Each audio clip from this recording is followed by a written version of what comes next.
Ask मुफ्ती मुजीब रहमान। साईं, औरत नंढे ॿार खे कन में आज़ान ॾेई सघे थी या नथी ॾेई सघे? अच्छा, औरत नंढे ॿार खे कन में आज़ान ॾेई सघे थी, कंहिं क़िस्म जो कोई बि मसइलो न आहे। औरत जेकॾहिं नंढो ॿारु पैदा थियो आहे, कोई मर्द हाज़ुर में न आहे ऐं औरत चङी तरह आज़ान जा अल्फाज़ ॼाणे थी ऐं उन औरत जो उहो आज़ान ॾिए त उहो आवाज़ु ॿाहिरि न वञे, हे शर्त आहे त आवाज़ु एतिरे आवाज़ सां आज़ान न ॾिजे जो आवाज़ु हुनजो ॿाहिरि वञे, त औरत नंढे ॿार खे कन में आज़ान ॾेई सघे थी, कंहिं क़िस्म जो कोई बि टेंशन न आहे, जाइज़ अमल आहे। मसइलो सम्झ में अची वियो साईं? अगरि मर्द न आहे हाज़ुर ऐं नंढे ॿार खे हुकुम बि ईअं ई आहे त जीअं जो पैदा थियो त जेतिरी कोशिशि थी सघे फौरी तौरु हुनखे आज़ान ॾिनी वञे, त औरत हुनखे कन में आज़ान ॾेई सघे थी, कंहिं क़िस्म जो कोई बि जेको मसइलो न आहे। इन मसइले खे चङी तरह ज़हन में रखो।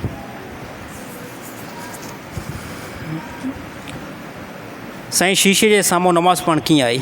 शीशे जे साम्हूं नमाज़ पढ़णु दुरुस्त आहे। शीशे जे साम्हूं ॾिसो, कॾहिं कॾहिं घर में नमाज़ पढ़ंदा आहियूं, अल्लाह अकबर, साम्हूं अलमारी पई आहे, अलमारी में शीशो लॻल आहे ऐं उन में सेम मुंहिंजो मुंहुं थो ज़ाहिर थिए। काफ़ी माण्हू परेशान थींदा, हाणे नमाज़ इहा थींदी न थींदी, नमाज़ थी वेंदी। शीशो, अलमारी में शीशो लॻल हूंदो आहे, घर में कमरो आहे, कमरे में दीवार में शीशो लॻल आहे, मस्जिद में साम्हूं ॾिसो, हे मेहराब में शीशो लॻल आहे, ॿाहिरि सियारे जो नमाज़ पढ़ंदा आहियूं, गेटनि में शीशा लॻल आहिनि, त साम्हूं ॾिसो तस्वीर हिकिड़ी ज़ाहिर थींदी आहे। त हे उहा तस्वीर न आहे जंहिंमें ममन थियल आहे।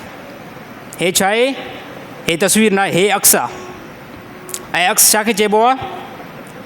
असुल जे हुजण सां उनजो नकुल बि मौजूदु हुजे, इनखे अक्स चइबो आहे। हाणे मां हिते बीठो आहियां, शीशे आॾो त मुंहिंजी तस्वीर बि ज़ाहिर थिए थी।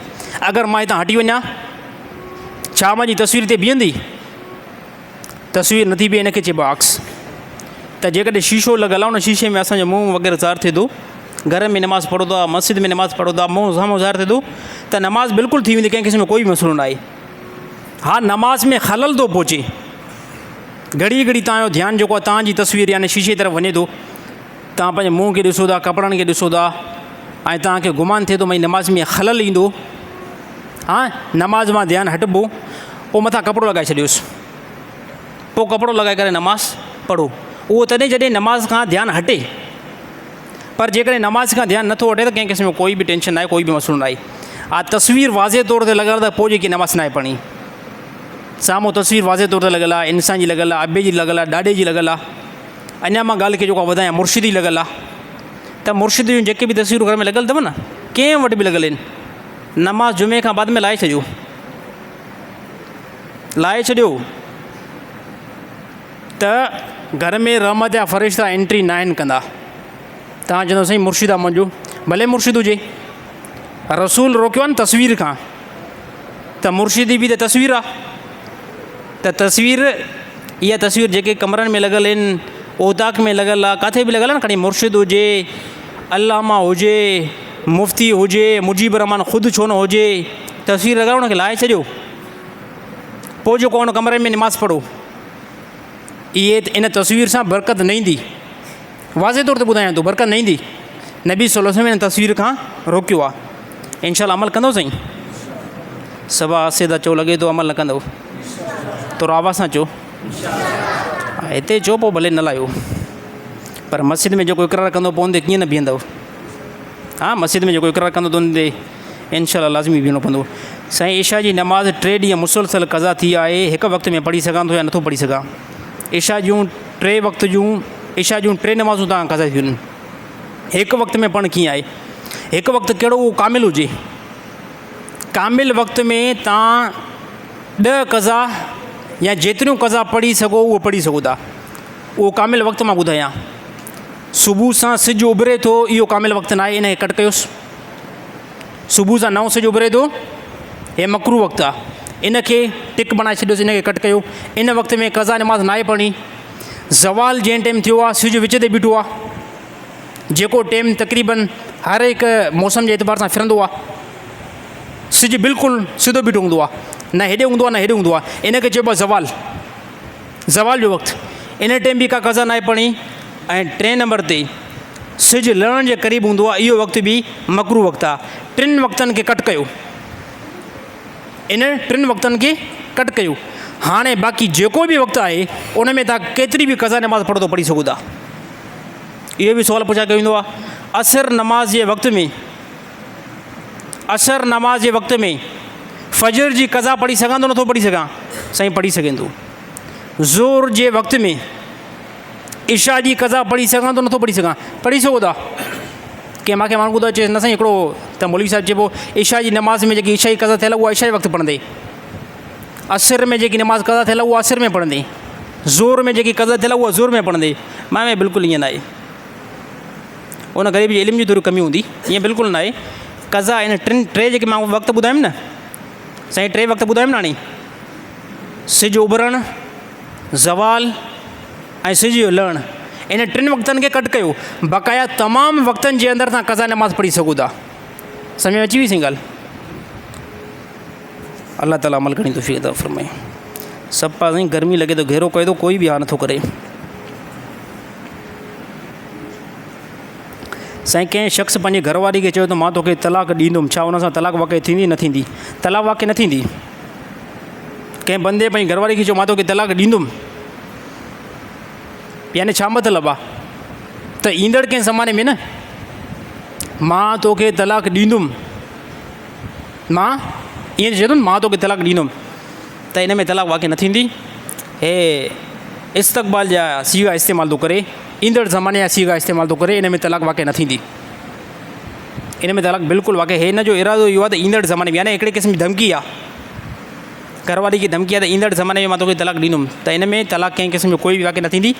पोइ केतिरा मरतबा बि चए, बाक़ी साफ़ तौर ते चईंसि मां तोखे तलाक ॾिनी, साफ़ तौर ते चईंसि, 3 मरतबा चईंसि, हाणे साईं ख़लास थी वई आहे माई, इन माई खे महल सां घर मां कढण जी कोशिशि कयो, न कढंदव गुनाहगार थींदो। जंहिंजे बारे में मां 1000 दफ़ा पिटींदो आहियो आहियां, 1000 दफ़ा मां सम्झाईंदो आहियो आहियां त साफ़ तौर ते अगरि कंहिं बि रिश्तेदार, तव्हांजे कंहिं बि रिश्तेदार पंहिंजी घरवारी खे 3 दफ़ा क्लियर तलाक ॾिनी, उहा माई उनजे लाइ हराम थी वई। अलाए छो पोइ बि मुस्लमान नथा सम्झनि। इन सां जेतिरो टाइम इहो मर्द गॾु रहंदो, इहो ज़िना थो करे, इहो बेहयाई थो करे। जेकी औलाद पैदा थींदी, माज़रत सां ॿुधायां थो, इहा नाजाइज़ औलाद आहे। निकाह खां बग़ैर जेकी का औलाद थिए उनजे बारे में छा हुकुम हूंदा? नाजाइज़ आहिनि। त तलाक खां बाद में निकाह आहे ई न। काफ़ी माण्हू नथा सम्झनि मुस्लमान, हे मौलवी था ॻाल्हि कनि। अड़े बाबा ख़ुदा जा बंदो, रसूल जे ज़माने में इहा फ़तवा हली आहे, साहबा जे ज़माने में इहा फ़तवा हली आहे। हिन टाइम बि दुनिया जे अंदरि सभिनी खां वॾे में वॾो जेको मुस्लमान जो टोलो आहे, 90% मुस्लमान इन ॻाल्हि ते एग्री ईंदा, 3 तलाक़ूं हिकु मजलिस में 3 तलाक़ूं थियनि थियूं। कंहिं क़िस्म जो कोई टेंशन न चवंदा साईं हे मुला मुजीब रहमान जी ॻाल्हि आहे, इनखे असां तस्लीम न कंदासीं। मुजीब रहमान सिर्फ़ु नकुल थो करे, असुली ॻाल्हि पोइ ते अलाह उनजे रसूल जी आहे ऐं साहबा जी आहे।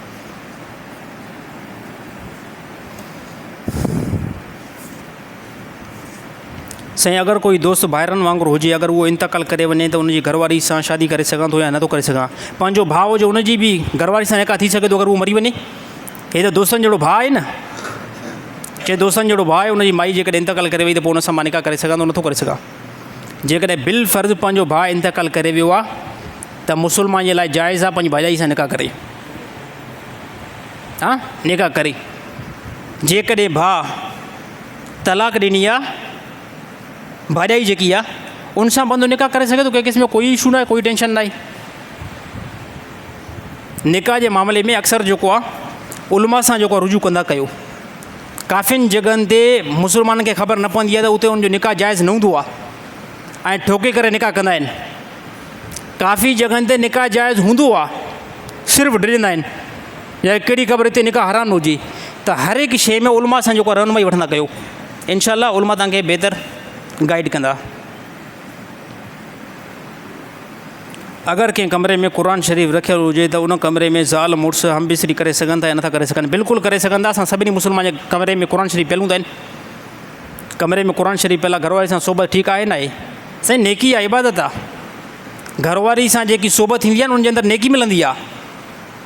हे ॻाल्हि सिर्फ़ु मुंहिंजी ॻाल्हि न आहे, कंहिं सां बि पुछा को नबी सल्लल्लाहु अलैहि वसल्लम खां, चए साईं घरवारी सां जेको असां सोबत कयूं था, ऐं प्यार मोहबत कयूं था, छा इन शइ ते असांखे नेकी मिलंदी? अल्लाह जी नबी फरमाए नेकी बिल्कुलु मिलंदी। इन जे मुक़ाबले में जेकॾहिं कोई बंदो बग़ैर निकाह खां कंहिं औरत सां जिमा करे त फरमाऊं उन ते त सज़ा मिलंदी। पोइ इन जे मुक़ाबले में अलाह ताला निकाह खे हिकु इबादत तौर ते अलाह ताला क्लियर कयो आहे। त काफ़ी जेको आहे डिटेल में आयो त घरवारी सां जेकॾहिं कोई बि बंदो मेलाप करे थो, सोबत करे थो, भाकुर पाए थो, चुमी ॾिए थो, इनशाला इन ते इनखे अजुर मिलंदो। बाक़ी कमरे में जेकॾहिं क़ुर शरीफ़ रखियल आहे, कंहिं क़िस्म जो कोई बि टेंशन आहे, क़ुर शरीफ़ हिकिड़ी पंहिंजी जॻह ते रखियल आहे। ऐं कमरे जे अंदरि घरवारी सां बिल्कुलु सोबत, हम बिस्तरी या जेके बि ज़ाल मुड़ुस जे अंदरि जेके तालुकात हूंदा आहिनि उहे बिल्कुलु बंदो अदा करे सघे थो। कंहिं क़िस्म में कोई बि टेंशन आहे। असांजा काफ़ी मुस्लमान इन शइ खां यानी डरी वेंदा आहिनि त साईं हे थींदो न थींदो, वरी जेके ॻाल्हियूं क्लियर करे ॿुधाईंदो उन ते वरी अमल न थींदो आहे। जेके क्लियर करे ॿुधाईंदो बाबा हे मसइलो आहे, हिन मसइले खे हीअं कंट्रोल थींदो आहे, त उन ते वरी अमल कंहिं क़िस्म जो कोई बि कयो न वेंदो आहे। अलाह ताला तमामु साथियुनि खे अमल करण जी तौफ़ीक़ अता फ़रमाए।